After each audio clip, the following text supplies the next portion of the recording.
What up, my freaks? RuinusInsight here with part, I want to say 29 of my Total War Warhammer 3 modded Archaon the Everchosen campaign. So as we saw last time, we have got some good battles, and then we left off with the potential for even more. Archie is right outside Fort Jakova, and a Kislevite stack there. We could attack Lariel the Radiant with Prince Sigvald right now, and knowing me, that's pretty darn likely. I believe there were a few others as well. Yes, this whole area. Chant is near to High Queen Khalida. We got another army moving in to probably attack the Black Fortress, but I'm reasonably sure that we can hold them off there. There's a lot of stuff happening, and I am glad of it, and as soon as we declare war on the elves, well, there's going to be a lot more. Gulator is also in range of Hazag the Slaughterer once again, and kind of surprising how quickly he's recovered his full stack, but not to worry. I'm sure Gulator will have no problem once again showing who's greenest and meanest. Anyway, let's get started. We don't have a lot of time to do all of the battles that we have to do this episode, because it's going to be a very heavy episode. So, Archaon, you are always first, and we'll start with you. We've got a decent garrison stack, and I believe this is a walled settlement as well. Though, I mean, they're not going to be nearly as challenging as, for example, attacking the Chaos Dwarfs, but Archaon's got to fight at least one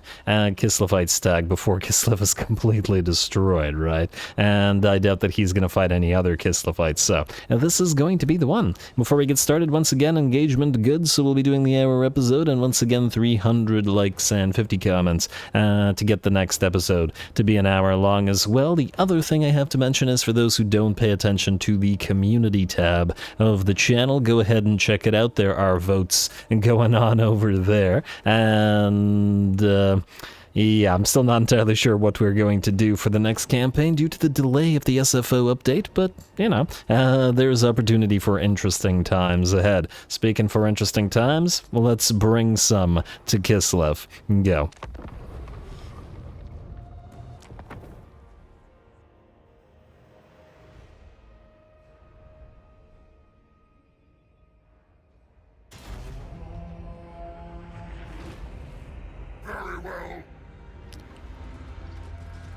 Alrighty, here we go again. I don't imagine this is going to be particularly difficult, but at the same time, Archaon does want to burninate some Kislevites, and, well, he is going to get the chance, though the first blood will go to Stone Shatter, as a fair few units that are up on top of the walls, actually, I am sure specifically, drop down with those walls. Now, usually on this particular map, I would normally attack here. Well, actually, funnily enough, when it's walled on this map, I always attack here. When it's not walled, I usually attack here. But just for fun this time, we're going to attack from this side instead, the side that I don't usually take, whether walled or unwalled, just to make it a little bit different. I guess that's the best way to get the most out of these maps when you see them again and again, just to take them from every possible side. And Slanesh a giggle, but yeah, enjoy them that way. Anyway, Archaon's gonna move in. He's gonna head directly towards the enemy Boyar, who has lost a quarter of his HP already.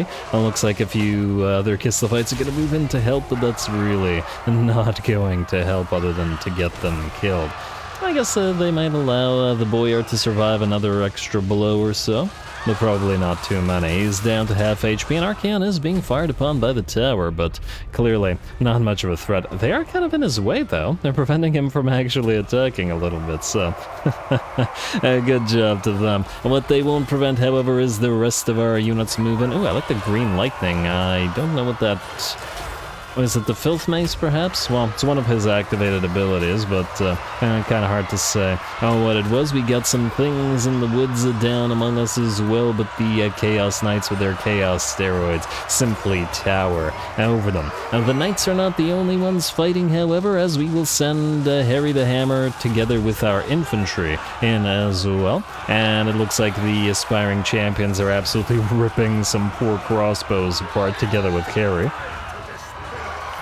And this is just mean. Obviously, the crossbows will do absolutely no damage, 0 damage to the aspiring champs or the chosen that are moving in. The eightfold swords are only shielded unit. Well, not counting knights, are only shielded infantry unit. Speaking of the knights, they're still fighting, though it looks like the enemy moved in some Kossovite dervishes to foolishly, I don't know, get themselves killed.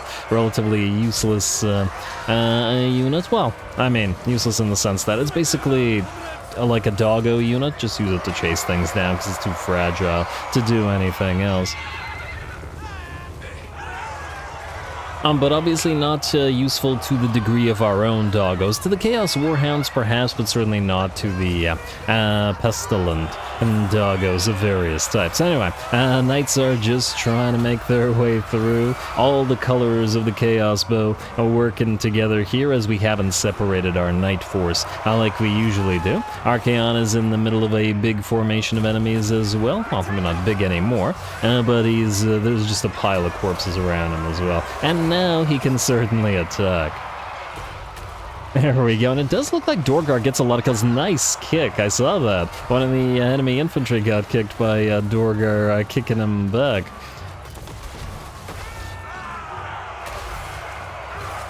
Alright, I do like how quickly Archaon attacks. Little chained combo attacks that he sort of does, rather than just a one sort of attack. It's nice. He may not have as fancy animations as a lot of the newer characters do, but they're simple and effective, and the combo slash speed of them certainly makes them look very nice indeed. Not so nice for the armored Cossars, who are down to half HP and are probably very much in trouble. Anyway, we're not going to interfere with too much with Archaon. We're just going to move around him. The giant, or at least one of the giants, is in together with the Chaos Knights, while the infantry continue to wreck face wherever they go. Harry continuing to lead a little bit of a Chaos Warrior contingent here without the knights, and I like that. I like that we have sort of like mini little sub-commanders sort of thing for every portion of this army. It's once again makes me wish that we could attach units to other units. But nonetheless. Alrighty, and the rest of our Chaos Warriors, or our Chosen, have now peeled away from the rest of the the half that is led by Harry, just to move up here, mostly because there's a big old barricade over here. And at 15k HP it's going to take a while, though the other platform at only 5k HP should be a lot easier. Anyway, Archaon now leading the pack, as it looks like those units that he was attacking and down south there have all been obliterated. We're even going to send the Chronicler in to do a little bit of melee. Which he doesn't get the chance to do a lot because he's always on that disc, but I just can't take him off the disc after we've seen the effectiveness of that blue fire spam against certain targets a few times. I just can't. Anyway, let's pop a couple spells there. We're going to cast a piercing bolts as well down on the enemy. This is the army-bound ability, obviously, which will destroy the platform as well as damage those Akshina ambushers. The purpose of that was to damage them enough to summon the Chaos Spawn and directly behind them, and start menacing all these units, and hope that we can hit them from multiple sides as well, as the Chaos Warriors are working on this much weaker platform, as opposed to that barrier. Anyway, continuing making our way up the ramp with Archaon in the lead, or at least in the lead of the main force. It looks like the Exalted Hero of Nurgle has peeled away a little bit, and is sending some Kislevites flying with his big ol' axe. But I do notice that he wields a great axe in one hand primarily, eh? Well, then you should have two if you can do that. Alrighty, well, away we go. We're continuing this battle, but I don't think that the enemy has much left of them. We really haven't taken any damage whatsoever. I think we might have even actually gained a little bit of HP on the giants. And it looks like most of the enemies have activated by our blood, which means the battle is just about ours. Just 30 seconds until the enemy shatters for good. Alright. And I mean, we have to see how Archaon's army stacked up or fared against this little Kislevite force, but I'm sure Vlad will make for a decent opponent because, judging by the size of his empire, he's got plenty of armies to go around. And hopefully we can have a battle where we attack multiple of them at the same time. And as well, we'll probably head across the territory through the Empire to Bretonnia and to Ulthuan if time allows, at least for Archaon. Others are going to Ulthuan already. Anyway, with that, the battle's ours and apparently a close victory. You know, I don't think so, game. I really don't think so. We only have one unit with ammunition, and I don't think it wasted this, so I imagine this is due to mana expenditure? But it's still weird.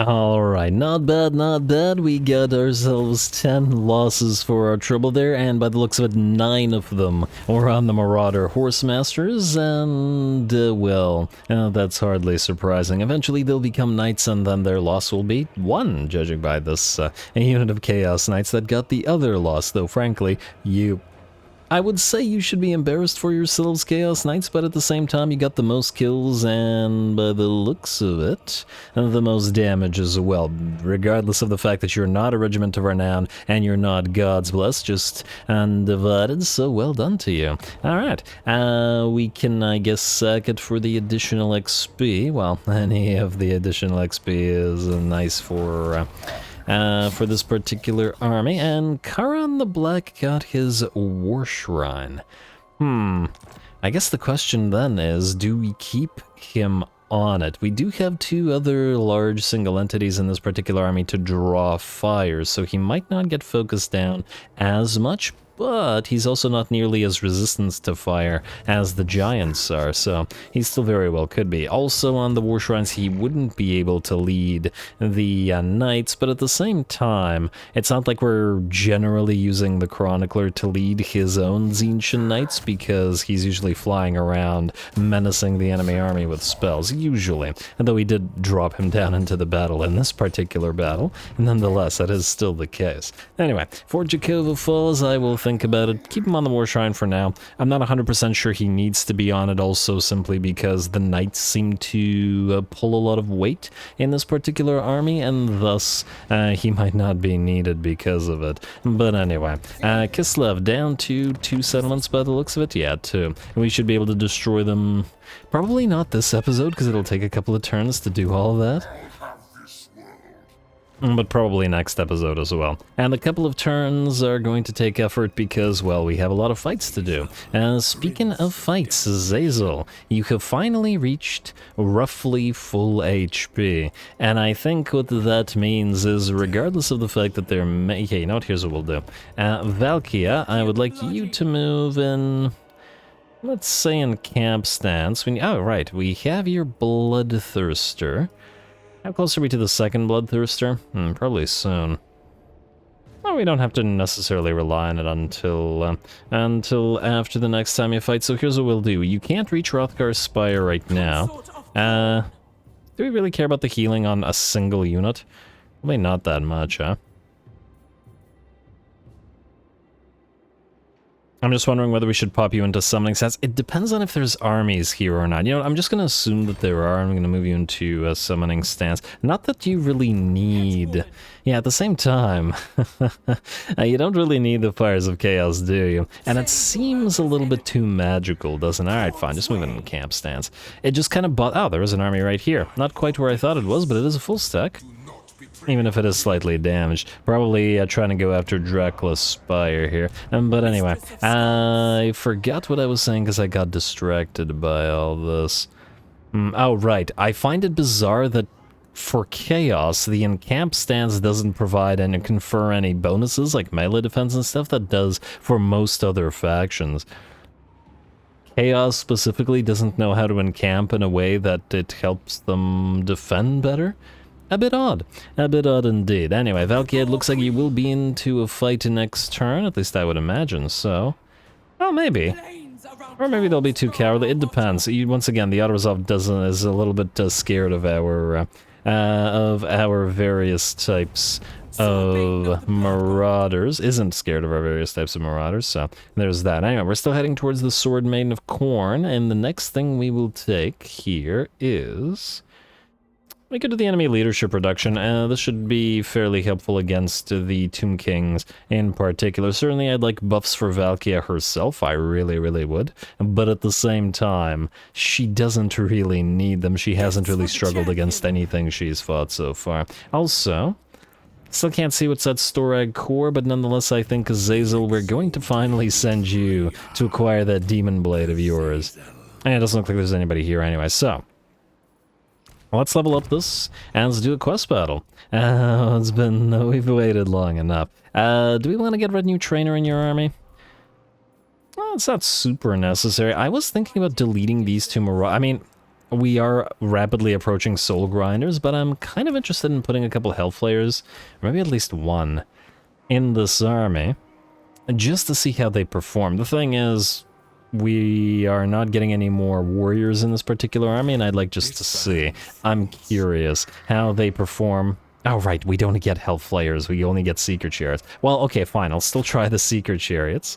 And if they die, they die, I don't care. I just want to compare their damage to the damage dealt by the regular Chaos Chariots. Now, their weapon strength is about half. They're a little bit faster, half the armor, half the weapon strength, but they have bleed and magical damage. And they also have the Serrated Blade Storm ability as well. So it should be interesting. It's a little bit odd that we can't get Hellflayers as a unit. Maybe if we could at least upgrade these to Exalted Seeker Chariots, although that makes them a single entity. Oh, and the Seeker Chariots have 8 models, eh? Huh. Yeah, we're still getting Soul Grinders, though. We're still getting Soul Grinders. Damn it, game. Stop tempting me with things. I mean, it is a Slaaneshi army, after all. Anyway, let's pick whoever needs to do things. First of all, you can grab Scouting, and then 1 point in Pain is Pleasure. You, sir. Max out Scouting, and then... oh, you can't max out Pain is Pleasure. Alright, fine. Keep Scouting at the current level, but then max out Pain is Pleasure, and now you're on a level with regards to that. You, sir. Once again, I'm not sure I care about the Retinue Trainer right now. We have Deadly Onslaught. Horsemen of the Apocalypse won't help us until we're rank 7, though it does look like a decent amount of our units would be able to at least start benefiting from it. Or we could just make you hit much, much harder. 94 melee defense without buffs. Very solid. It's at least in part because of unearthly reflexes, but it does make sense for a Slaaneshi army. And you gotta love that speed. Alright, fine, let's get you Infernal Champion then.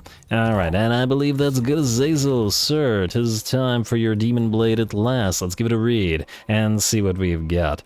Since you are not going to Ulthuan yet, although if you make it all the way down to the ancient city of Quintex and vassalize Marathi, you can then peel away to Ulthuan. I don't think that Siggy would be able to handle all the factions there. Everybody there's going to have a difficult time because they're going to get mobbed by tons of armies. Well, I think by then Kolek will probably have made it to the Isthmus of Illustria, so at least then Azazel wouldn't have needed to move south. Anyway, I'm getting distracted. What do we have here? In an effort to garner the favor of the Dark Prince, the Druki Hag Sorceress Marathi has put into motion a most heinous plan. I can't pronounce words today. A tribute of elven souls, both Asur and Azrae, is to be offered up by the Cult of Excess as tribute to Slaanesh. With artful manipulation, she fabricated a diplomatic gathering between her hated cousins as a means to facilitate the sacrifice. Trapping them and summoning a rift at their meeting place, she successfully transported them to Slaanesh's realm, where they remain trapped, helpless to the whims of whatever finds them. Yet sending them there was only half the plan. One will be needed to strike the killing blow to complete the sacrifice. One who can travel to the realm of Slaanesh with his blessing. Swell. Suavely. Teleport. Let's see what we're facing off against. So, Azrae and Asur. Ooh, they got a decent amount of cav. No stagnites, so we're not running into anything crazy scary. And I don't think I've actually ever seen this quest battle, so this one's new for me. Swell. Should be a fun time then. Go. By Marathi's machinations, Azazel has traveled to the realm of Slaanesh with slaughterous intent, and the Dark Prince's second-in-command is unaccustomed to being a pawn in the plans of others, yet the opportunity to reap elven souls is not something any accolade of the Dark Gods would pass up. Besides, the aloof Prince of Damnation cannot help but be impressed by the lengths the Hag Queen has gone to for such a worthy sacrifice to the God of X as the Prince of Damnation will gladly make the final kill. A feast of souls awaits. Just made it. Marathi sends me some fresh delicacies from the mortal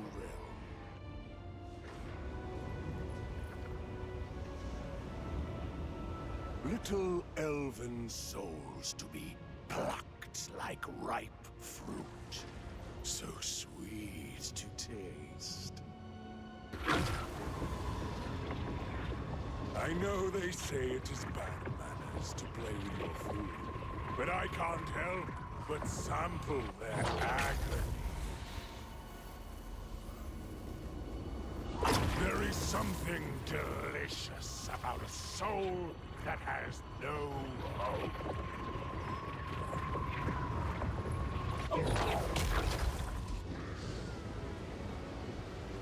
Ready your blades, minions, for it is time to consume.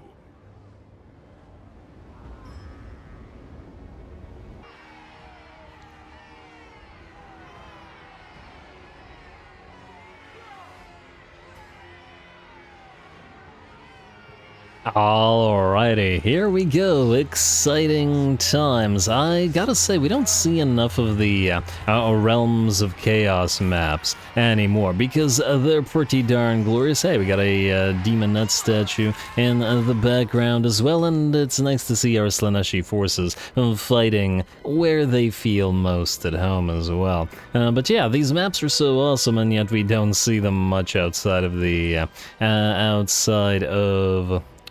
What's the not Immortal Empires campaign called? It's not Realms of Chaos, is it? Well, I don't remember anymore. It's been too long, but I am going to take the opportunity to take a nice long look around this realm of Slaanesh. And yeah, very, very nice. Although I don't imagine that the elves will share our sentiments, so we're going to start attacking them immediately. Specifically, there is a unit of Sisters of Avalorn here, so we're going to head Azazel and directly towards him. He's going to land, he's going to distract them, he's going to activate Temptator, and... okay, you're supposed to activate that on cue, buddy.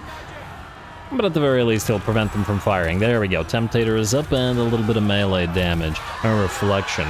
They won't be firing on the rest of our army as it moves in, though it looks like the rest of the army will be contending with the Glade Riders pretty much immediately. They're not really a threat to our Chaos Warriors with Health Scourges, regardless of their charges, but they very much are. And we got Wild Riders here.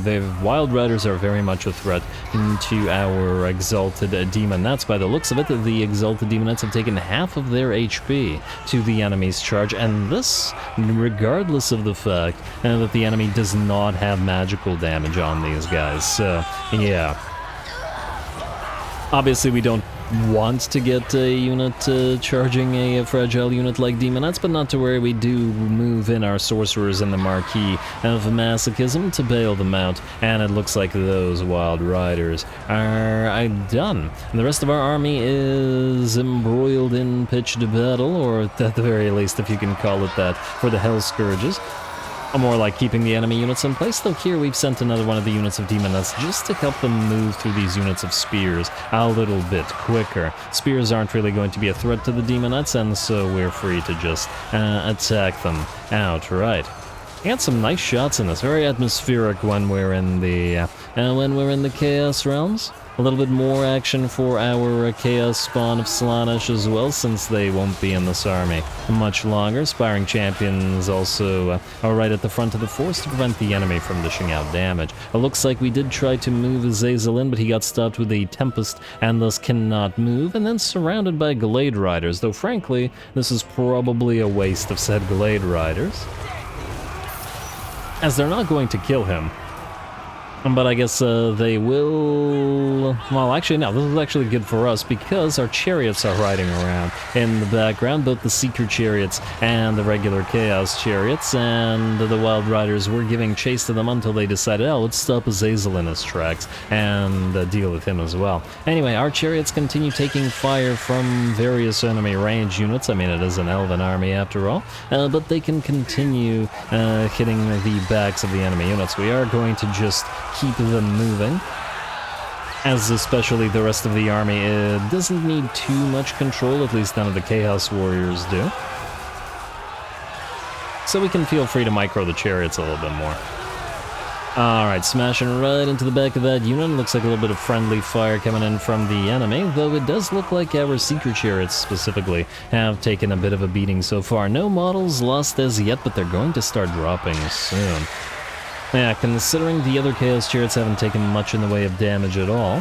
Pretty big disparity there. I think I just saw, yeah, one of the Seeker chariots went down. I think another one went down. Alright, gotta be careful there with those Azerite War Dancers with spears. No, just a Glade Guard unit. I saw spears and I was like, uh-oh. And I do notice that the Sisters of Avalorn have come back. Well, the chariots are going to move through the enemy and get the heck out of there, while the Marquis leads the charge and continues on his, hers merry way. The rest of the army is looking pretty good, and the balance of power is at about 90, well, maybe 85% in our favor. Azazel is now hunting the enemy lords and heroes. I've actually lost sight of him wherever he is, but, well, rest assured that that's what he's doing. The Exalted Hero trying to do the same, as the Spellweaver of Dark is nearly gone. And the Spellweaver of Dark probably did the most damage from the enemy. Those chill winds are repeatedly hitting us, specifically the Demon Nets, have certainly done damage, and a couple of them badly hurt the Chaos Warriors as well. So good job to them. There's been a little bit of a contest between some War Dancers and the Princelings of Perfection back here. It's been going on from basically the start of the battle, and we can see that the War Dancers are very slowly being ground down by the Princelings of Perfection there, who have lost 10 units and about a quarter of their HP, whereas the War Dancers are down to maybe 30%. Considering that the War Dancers have very, very high melee defense, this is quite an interesting matchup. What's their armor piercing, incidentally? Yeah, their armor piercing is only 36, though. And damn, their weapon strength is at 96 despite overwhelm on them. That's pretty nice. Pretty nice, but not nice enough as they look to be about done, especially as we move in some Marauders of Slaanesh to hit them in the back. And just to add a little bit to that sort of attrition thing that the Hell Scourges have got going. Anyway, rest of the army looks to be in pretty bad shape, and it looks like, oh, in fact, it is in such bad shape that they will very suddenly rout. I guess as soon as their melee units broke, the rest of their range units were by and large engaged or being chased down by chariots, and I believe Azazel had killed all but one of the enemy heroes who was running away from him and about to die anyway. Anyway, good job, nice little fight, nice little preview of attacking Avalorn as, well, this is sort of what it's going to look like, a little bit more in the way of Dryads, but Dryads and Treemen and Treekin, but nonetheless.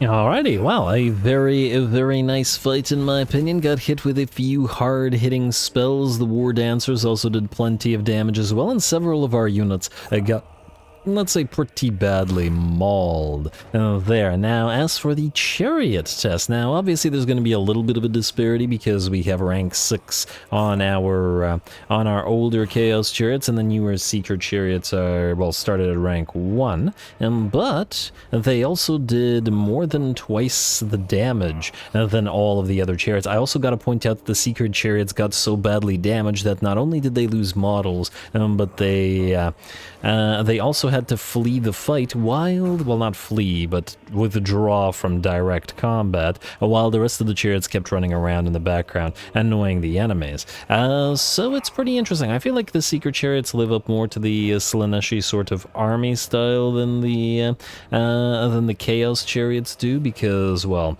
these don't do much damage, so they're not hard and fast hitting as the Seeker chariots are. But what this does tell me is that Hellflayers are going to be much, much superior. These are the basic Seeker chariots, after all. They're not exalted Seeker chariots, and they're not Hellflayers. It's just a level or tier 2 basic units. They're fragile, but they do plenty of damage. I would really like some Hellflayers is what I'm getting at. If we can get a Slaaneshi ally that could build them, that would be real swell. I don't think our current ally can build them, but we shall see. Now, the issue with these is also their fragility here. Because they are up to 8 units, the units have much less HP on each, and it's much easier for them to get trapped or ripped apart. But nonetheless, an interesting test. Sacrifice captives, I suppose. Go for it. And there we go, we got the Demon Blade. A little bit of upkeep reduction, which is nice. The Seduce units, I believe, doesn't work for us, so it's completely meaningless. But all these buffs for Azazel are going to make him hit all the harder, and he also gets a Discourage imbuement, and a melee attack reduction on an enemy, and a little bit of extra damage. Though, well, it's not permanent uptime. Frankly, this isn't a strong enough buff to have to...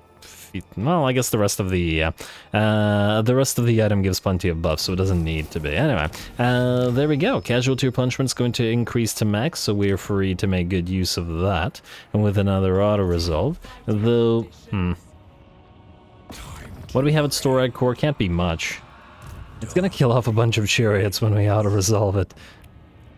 Because it always does, but at least it won't kill them completely, and actually didn't really do that much to them. Alright, that's fine. That's fine. We will, I think, sack, and I'm hoping that you can still reach it. Yes, indeed you can, and you got a Norse Berserker and another Filth Mace. The Nurglite armies will be happy. Alright, once again, Slaanesh and Nurgle cooperating nicely. STDs for everyone. Storag Core. Storag Core, I guess we will be trading you away. I guess we can repair you as well, just so that our allies don't get confused. And let's continue. And Gulator. Man, you know what, let's move somebody that's not fighting so that it's not 100% back-to-back fighting. This isn't a finale episode after all. And then let's get back to fighting afterwards. You. And you are going to the jungle, Siggy. You're gonna fight Alaria. Yeah, we still got, yeah, we're gonna attack her. Just give me a minute. A village. Oh, we could attack Karazakarak. It would entail declaring war upon them. And the minor problem with this is that we have to return to Mount Gunbad to deal with this, but I suppose if we can move this army to deal with that, it shouldn't be nearly as problematic. Which would allow Village to fight this. And actually, by the looks of it, this is definitely a battle worth fighting, so we actually have to fight it. And we'll then have to stay here and I guess move into the Empire from the south, because we are at war with the Disciples of the Maw, we are at war with the remnants of the Crooked Moon, and we are at war with the Bloody Hands down here, so... Yeah, Village is in more or less enemy territory, though by the looks of it, his army is starting to, well, come along nicely. And we do still want to get another Exalted Pink Horror in his army, and I think... okay, let me just double check here. I think I checked it last time, and it was going to take a while until we could get the... where are we here? 4T3. Oh, a couple more turns, and then we'll get him on the field. Well, that's just swell. And actually, while we're here, Exquisite Pain. So you have the Exalted Demon Nets, you have the Seeker Chariots... And you have regular Seekers, not hard Seekers. Yeah, because you don't have a capital territory, which is the issue for you. But I'd still probably rather use Seekers rather than Seeker Chariots. But, well, these things are dirt cheap as well. Considering how much damage they do at half the cost of the Seekers, that ain't bad. And considering how they vastly outdamage the Chaos Tier, it's at the cost of being super fragile. But anyway, Village, I guess you're gonna fight a Karazakrak. Man, I think we might not even be able to complete this this episode in a single turn. A Jaeger, you are going to move here, sir. At least you can do this. Or complete this turn in a single episode, whatever. You can have Hall of True Silver. You get 10 turns of heavy iron. Okay, that'll work fairly well for this army. And the reason I wanted that is because we need you to attack Bellacor's army or settlements. So you're gonna land here. Don't bother with the elves for now. And we'll get you some more of these flamer units as you get over there. That'll help with the attack. Anyway, Gulator, Prince Sigvald, Village, you all still need to fight a Malefic's Rune Smasher. You have another island before you, don't you? Alright, go for it. Not gonna bother leveling you. Explore the island, do a quick little auto-resolve. And take the money, as we usually do. Alright, ooh, we got materials at sea again. Very nice. Oh, man, now I have to reset all the buildings that I already... okay, I'm not gonna do that. I'll just...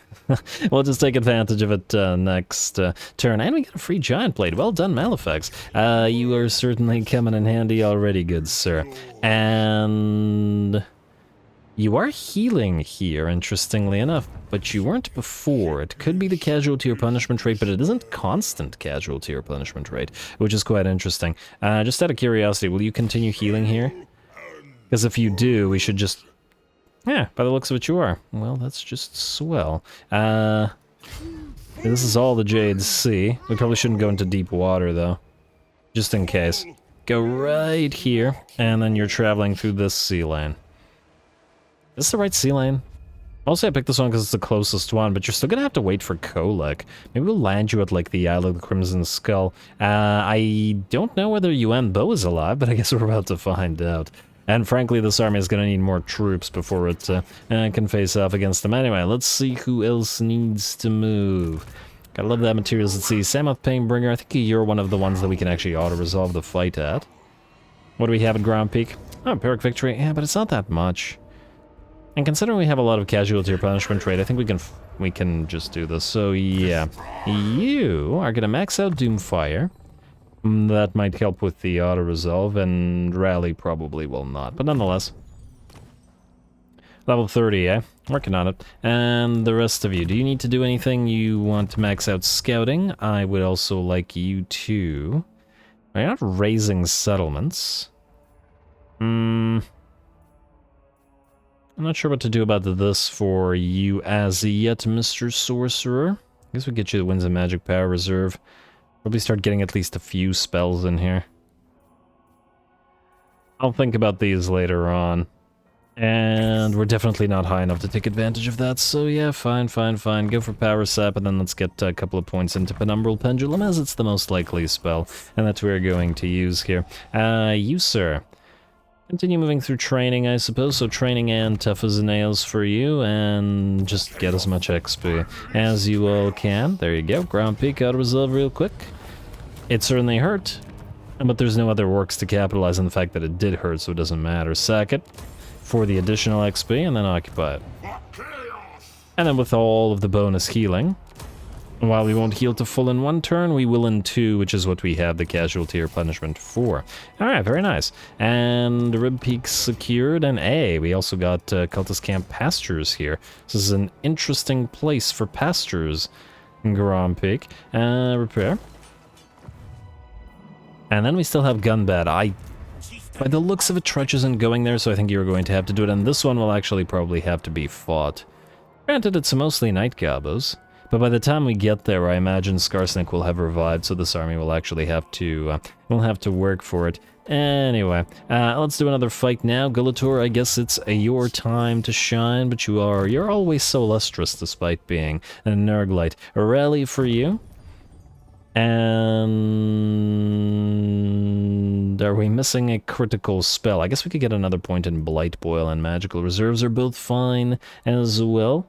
Infernal Champion isn't really necessary because it's just weapon strength, though. I mean, Gulator is always in the thick of things. He does need the missile resistance, though, because he is a big ol' walking barn, or at least his war shrine is. Anyway, you, sir, One of the few Exalted Heroes that doesn't really need to level training because this army is already solid. And it doesn't need to evolve any further. I would like you to get Mentor, but it'll be a while. I think we'll start moving through Infernal Champion. I also need you to hit a little bit harder. Master of Seals, you don't need to move any longer. Let's hit Azag, and I would like to get his defeat trait on Archaon, but maybe he'll pop back up out here, and then we'll send Archaon around. I don't want to leave his army running around, plus, I think this might be a fun little fight. Although not a difficult one by the looks of it, frankly. Honestly, is this even worth fighting? I didn't realize it was just piles of gobos. And in March stance, and now they would collapse instantly, wouldn't they? And the problem with auto-resolving is it's going to absolutely rip our units of these guys apart. But yeah, no, we can pick our battles. We can pick better battles than this. We've already defeated Aztec with a much better army than piles of tier 1 and 2 units, so no thanks. Occupy... yeah, sack first. Why do I... wait, why? I didn't even need to bother sacking with you. My bad, my bad. You can, however, occupy nonetheless. I didn't need to sack here. Alright. And these territories are also gonna all need to be traded away, and we also need to be careful of the Golden Order, who will probably start retaking territories here. We need somebody to give them to. Would have been nice if Wintertooth was an actual vassal at this point, but we'll have to deal with that when another army gets here. Anyway, since you're not fighting, I guess it's time. Siggy, let's level you up. We're going to hit Alariel, and by virtue of hitting Alariel, we're going to declare war on 1, 2, 3, 4, 5, 6 elven factions all at once. So we're going to have just piles and piles of elves, especially considering that they all work together and that they will all target the player. They're all coming up here. Oh, but worth it. Like I said, I think the end game will be elves, not orcs. Let's see, Deadly Onslaught. We should still move towards you. You're gonna really need to start moving through Chaos Vanguard. And yes, I know I don't have Root Marcher yet, but let's do this for the battle so we don't get too hurt, because we need to still land at Conquata and actually occupy it. Because Be'lakor needs to do things as well. You know, useful things. I know he's not used to that sort of thing, but... I'll stop being mean to poor Be'lakor. Or will I? Hard to hit for you, I guess, Hudakai. Though we'll still probably need to get training for you. What about you two? Level 11 and level 18, so both of you have scouting maxed out. Let's get you Delusions of Grandeur, more speed for the army. You have them both maxed. Let's make sure your Lash of Slaanesh is maxed out as well. Because you like to spam that sort of thing. Alright, very nice. What's the speed looking at now? 63 on the various Chaos Warriors. That's what I like to see. Can't make them into Chosen quite yet, but we're nearly there. Alright, nice. Alariel, it's time. Declare war.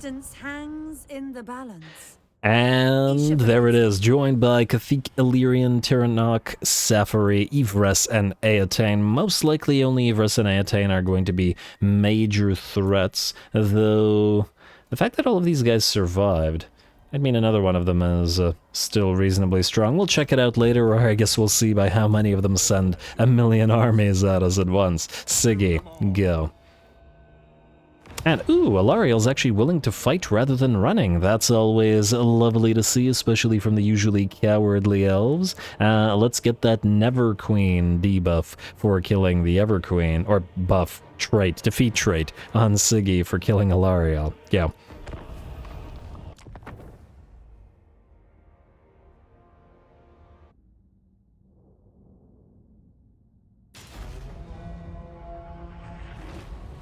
That's what the masters bid. Alrighty, here we go. Well, I did say I was too tempted by Alariel's main stack being right there, so Siggy is going to put... Damn it, I just want someone to not burst out laughing the first time I see him in a battle. Know what is it about him that makes it look so funny when he runs? compared to other fast units anyway. But anyway, it is a day of Slaanesh, as I'm sure the eye of the Prince of Pleasure is upon us, as we've got the Demonblade and are now heading to cast down Alarielle and her main stack. Now, it's not the best of stacks, mind you, a lot of reliance on archers, but I guess the stack was unlikely to have died up until now, and so it kind of makes sense. Frankly, by killing it here, we're most likely going to get a much better version of it, probably with much more elite units later on. Anyway, looks like Alarielle actually wants to fight Siggy, and that's just fine. She's gonna call some eagles to help.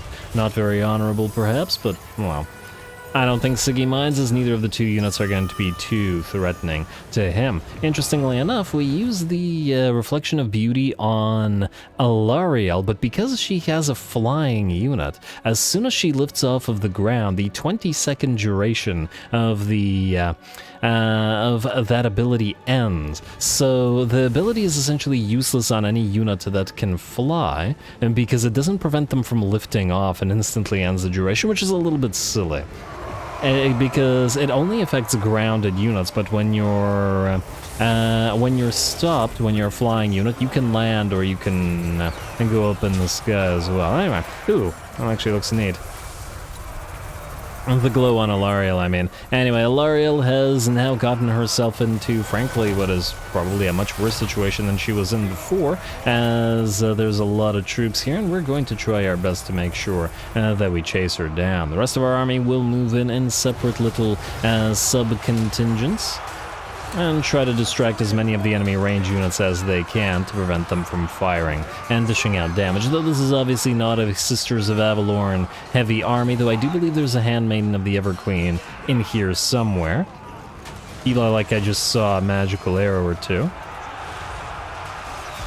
But hopefully it won't be too significant. Now our Chaos Sorcerer of Slaanesh here is getting pelted, and yeah, once again, you can see how much the AI loves to focus these guys down, so we're doing our best to run all of our units at the enemy range units, and just so that they can't target it. Looks like Alarielle is once again facing off against Siggy, though Edgelord Hudakai is here as well, mostly to poison her.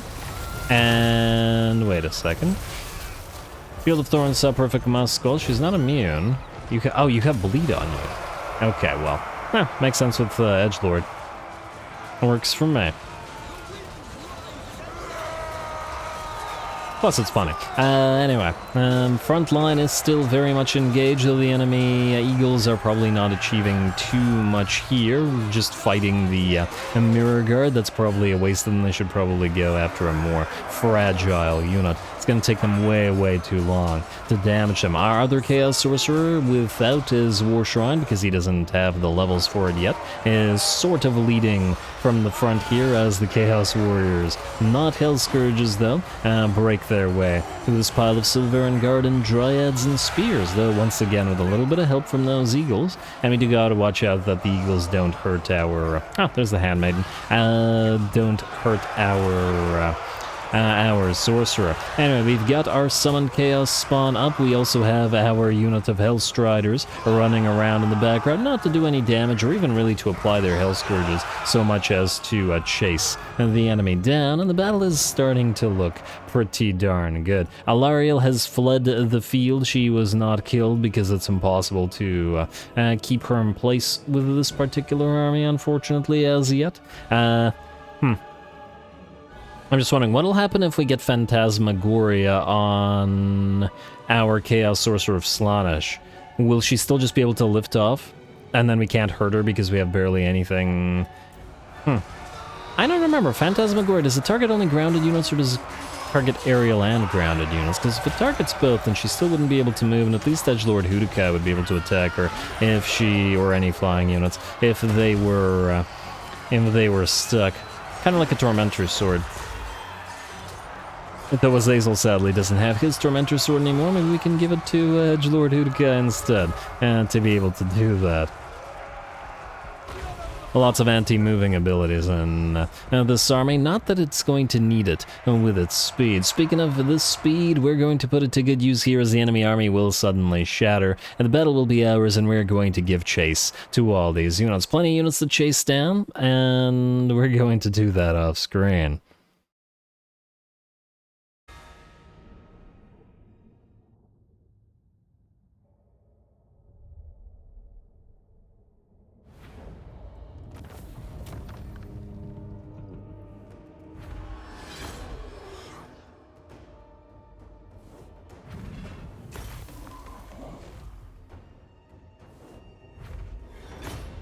Alright, very nice. A little bit less money than I would have liked for our trouble, but I've been saying that a lot, at least in this corner of the world, where I got a little bit too used to getting 15k per certain battles, but at the same time we got decent cash, and we got materials at sea to call upon as well.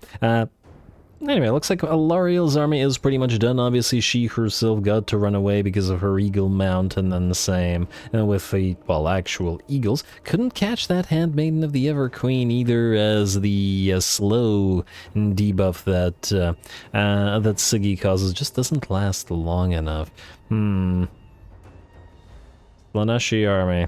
Not lasting long enough. But anyway, we did pretty well otherwise. One of the things you gotta love about Slaneshi armies is that the troops, the warriors are so fast, you don't need cav to chase things down when literally any unit is fast in the roster is fast enough to do so. Anyway, we'll sacrifice those captives and then we'll chase them down. Maybe I should have actually taken the resistances.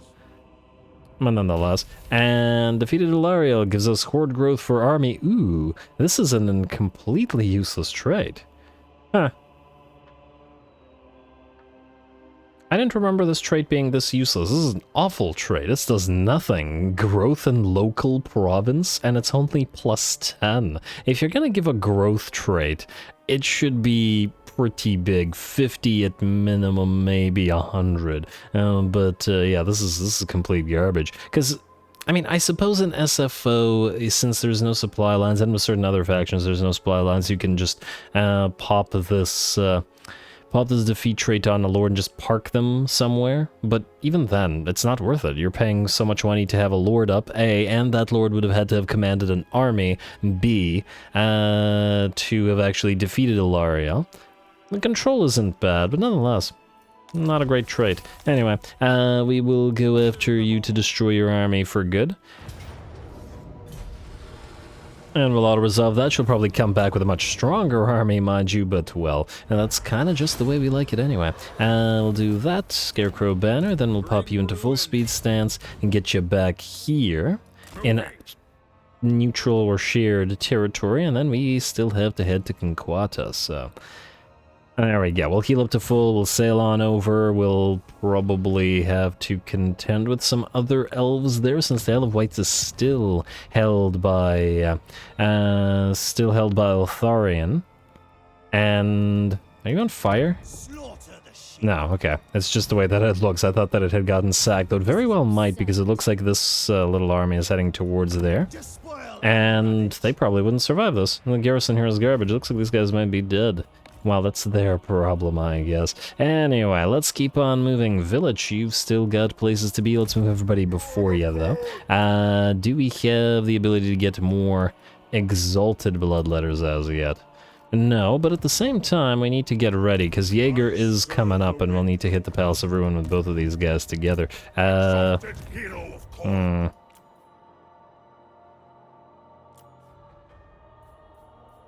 Regular bloodletters, where's the exalted bloodletters? 42, okay, we're getting there. How about the exiles? And let's do 34, much cheaper. Exalted bloodletters with you. Well, that's great. But we still don't have access to them as yet. But hey, we only need 2 more, so it should be available within the next few turns. We're gonna need to make sure that we switch Death's Bounty to more bloodletters, I guess. How many war shrines do we have available? I might put 2 Chaos War Shrines of Khorne in here rather than more bloodletters. But I'll think about it. Anyway, let's move everybody else around. Glugmir Humongous. I think you're just going to stay here and just hold. Chant, you are going to get close to High Queen Khalida. Now it looks like just a little bit too far. Maybe move this way so you're a little bit more in her way. I wonder if she'll run... oh. Well, I guess we'll find out. Hopefully she doesn't just land and do what this guy does and completely ignore us. Not Glugmir, not Demahar, I believe that's all for you guys, which means Village. It's time for you to go. Once again. Let's get you leveled. You have Mentor now.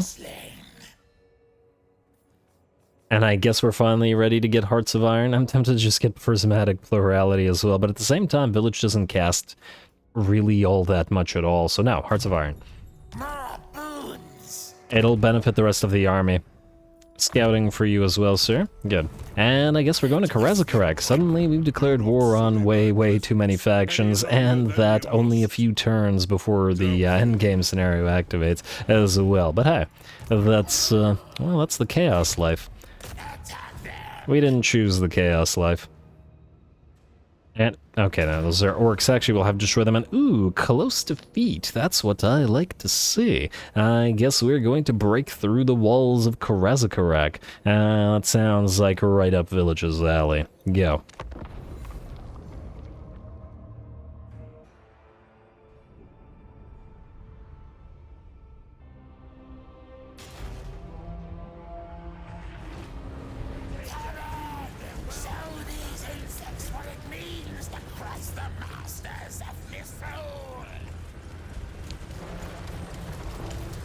Alrighty, here we go. We've had Wood Elves and High Elves and Kislevites this episode, and now we're gonna get some Dwarfs as well. Pretty solid variety, if I do say so myself, for battles, and 4 of our own armies, different armies, and doing all that as well. Of course. Anyway, it's time to take Karazakarak down. We're going to head everybody through these breaches. It'll be the Mutalith Vortex Beasts who lead, and they're going to start wailing away at those poor dwarfs. Though I imagine they're going to be resistant to the sort of, mutagenic effects of the presence of the Mutalith Vortex Beasts. There we go. They had synced up animations there for a few seconds. Alright, well, at the very least, the dwarfs distracted by these guys mean they're not working on the they're not working on holding the breach, and we'll be able to send everybody in. We've got the second breach up as well, and more troops heading in. Now, we do have to be careful about the enemy brimstone guns on the gyrocopters sniping our Mutalith Vortex Beasts, as they're very much a threat to them, so we're going to send our Chaos Sorcerer of Tzeentch, our relatively damaged Cockatrice, and the Blue Scribes at them as well. We've also dropped a Searing Doom from our Sorcerer upon this unit of enemy catapults, just so that we can summon a unit of Chaos Spawn on top of them and make sure that they can no longer fire. Especially now that our infantry are smashing into the city. Alright, and we get to see the Severed Claw work a little bit. We don't have the Halberdiers of Tzeentch available as yet to our forces. So a little bit of preview for that, but it's definitely something we're looking into getting for multiple armies. Alright, and we got fire support as we've got javelins and fires from our various horrors and marauder horsemen coming in, probably going to hit a few of our own units, but a few of the enemies as well. And I just realized we got blue on blue. We had green on green with Villator versus Azag, and now Village versus, or Tzeentch Army, versus Karazakarak. But fortunately, due to the stunty nature of the dwarfs, it's not super difficult to pick them apart from our own units. And frankly, for all of their artifice, the Chaos Armor does look fancier. Although I imagine a decent bit of it was created by the Chaos Dwarfs, which should be even more insulting to the regular dwarfs. Anyway, the enemy is able to still maintain a decent pile of units outside of this breach, so they are still holding there, though this breach is completely screwed and will allow us to send pink horrors and various other types of units into the city. And, that's never happened when I fought. Oh, interesting. Okay, this means this battle is going to be slightly different from when I played it. It must mean the gate was broken, and thus this will play out very differently. Interesting that it's still different, considering I purposely didn't go for the gate, and it's just probably why I didn't, because it's a broken replay. And specifically only did the breaches in the walls, but oh well. Suffice it to say that in the actual run, the Mutalith Vortex didn't break, and it certainly didn't die, but, well, we'll see what actually happens here. And the rest of the battle is proceeding roughly as it should. I do remember dropping all of the, dropping the final transmutation on a ton of units like this, especially combined with those Mutaliths. That should be fairly effective. There we go. And this guy's still here. We'll see. We'll see what happens.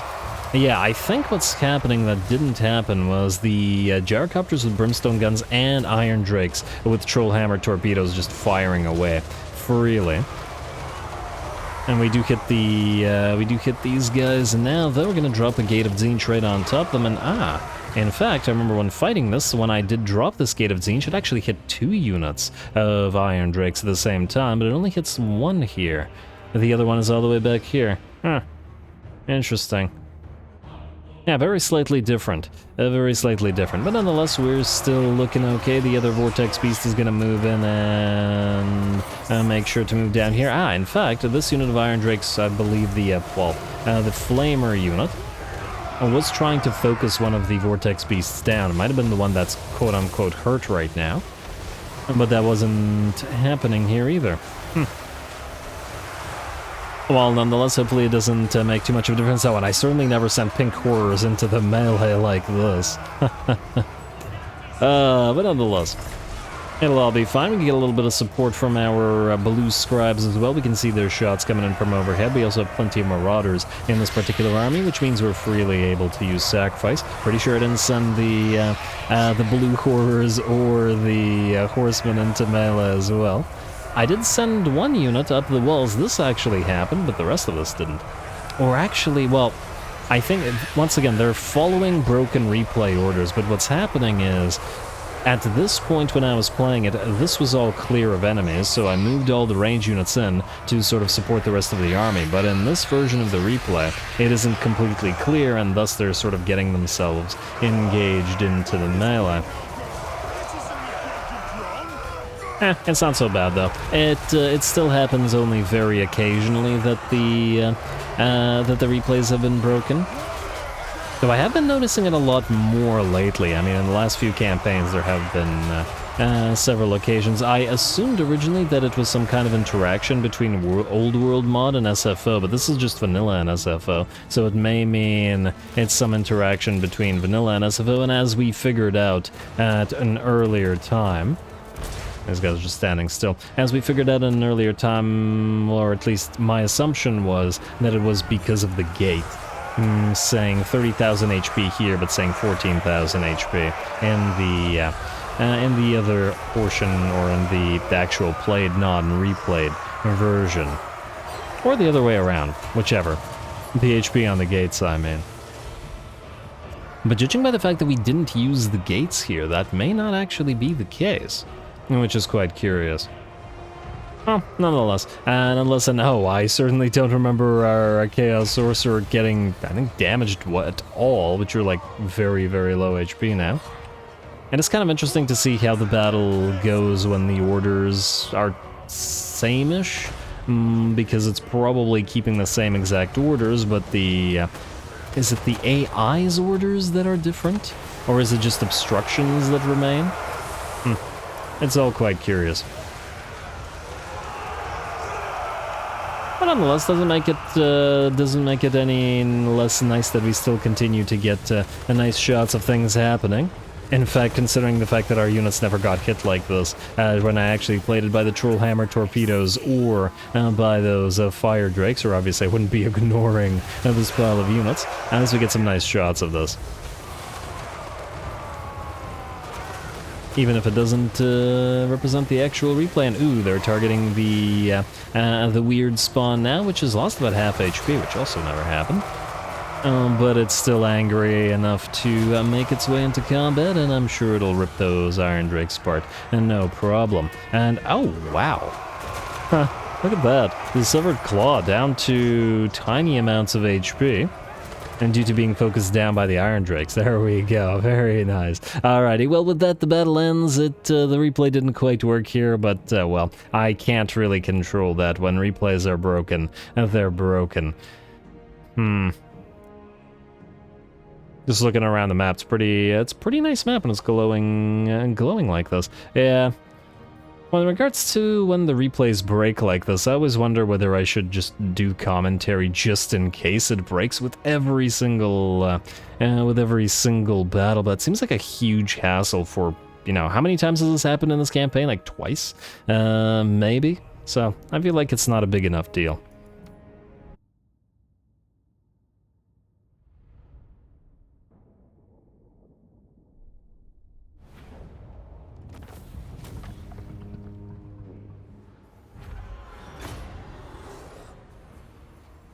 Alright, very nice indeed. 10k for that was pretty good, and we did break Karazakarak itself, so that's a pretty monumental achievement for a village's army, considering it's one of our new armies that hasn't had, well, I mean, it's been going pretty good. It's killed orcs, it's now killed dwarves, and maybe we'll kill a few ogres while on the way to the Empire of Undeath. Sadly, in that battle, the luck of the changer was not with us, or at least the luck of the draw was not, as I kept wanting to try to get fleshy abundance from the blue scribes. That would have healed them and the cockatrice and the two mutaliths quite nicely, but alas, I didn't draw it in that particular round, so oh well. And what can you do? Village, you're going to get, oh my lord, 17k for sacking the place? Nice. It's not like it's a dark fortress, so I guess we're sacking it. Not much of a choice in the matter. Would have been nice if we could tell Trudge to occupied, but let's face it, he'd fail to do so, so I'm not gonna bother. Plus there's gems there, so yeah, occupied. Occupied at tier 1, though it should really be a Dark Fortress game. Definitely needs a few more added to it in a few critical locations, like this. Anyway, anybody else need to move or do anything? We are certainly out of time, but at the same time, I'd like to end the turn to see if I can do the admin in between the episodes. And by the looks of it, indeed we can. So, first of all, Gifts of Chaos. Death's Bounty will briefly, for one turn, switch, I guess, to the Blessing of Blood. Ooh.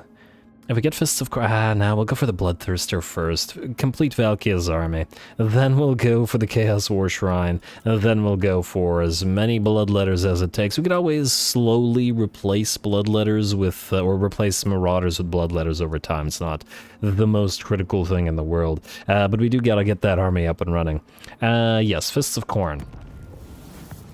I'm just and I'm just, with all the meme names, I'm now just imagining just fists made out of corn, and then I just started laughing like a moron. But anyway, I believe we are good with regards to this. I'm tempted to switch a few of the undivided gifts around, because there's some really good ones. There's not enough undivided. If only we got 2 more, but anyway. Commandment available, let's go for Exploit Vessels briefly. Don't bother collecting income here, though. And frankly, we'll probably want to trade a few of these territories to Malekith. And, oh, wait, Malekith is at war with them. Oh wait, he'll be at war with Ilariel, but he won't be at war with all the other elves, will he? Yeah, that's it. You know what I should have done? I should have done it a different way, so that Ilariel didn't retake territory from Malekith. What I should have done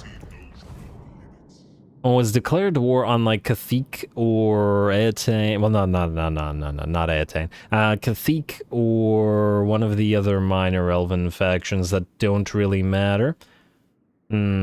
Not too late now. Damage building, I don't really care, but at the same time, it's going to keep bothering us about the damage buildings. So, we'll do that, and then we'll give it to Tretch at a higher level. Exploit Vassals for you, just for the extra movement, and don't bother collecting the income. Another commandment available here. Fine, Exploit Vassals, just keep on exploiting, and I believe we're good. Alright. End of turn.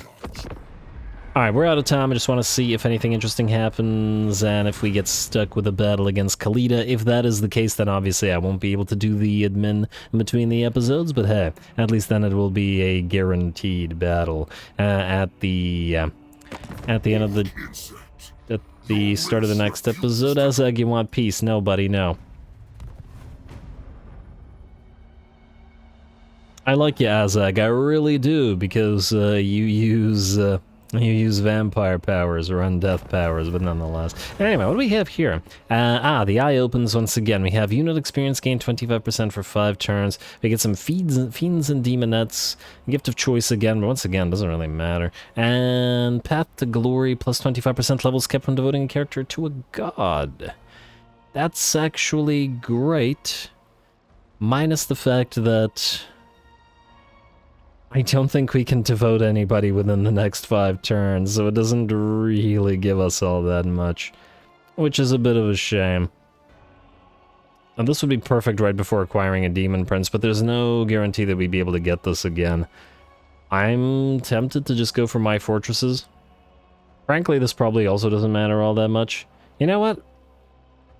We don't, I mean, we do need 1 unit of Fiends, but I think we're better off just getting units, or unit XP gain for everybody. My legions. It's not much, I wish it was 100%, but that's what we're trying to do. And yeah, the Vanaheimlings fall, and ooh, Malagor has been destroyed. Well, that's unfortunate. I wanted some free Cygors, but oh well. That's probably Malagor's settlement, yeah. Ready for duty, relevant, technology researched, and there we are. It looks like Khalida decided not to attack Chant, but she stayed right beside him. What did this army do? What are you doing? I guess they want to go after the Sentinels, so probably get Chant a few units and then send them in to destroy him, but we'll have to do that next time. Same with Khalida, so we'll be facing off against Tomb Kings plenty the next time around, and it looks like there's another full stack here and plenty of stuff for Valkia to do. Too bad you can't summon her other Bloodthirster here. How much needs to be in range of these guys, but that's okay. We'll summon the Bloodthirster as a reward for defeating 2+ stacks. Plus the garrison, 2.5 stacks. Well, hopefully you can pull it off, Valkia. But Khorne will be pleased at all of the difficult fights that we've been fighting, and will continue fighting. Anyway, more Archaon to come, so stay tuned. Don't forget to leave those likes and comments below, especially to Threshold. All glory to the algorithm. And thanks for watching. Oh, don't forget to check out the community tab for votes and stuff.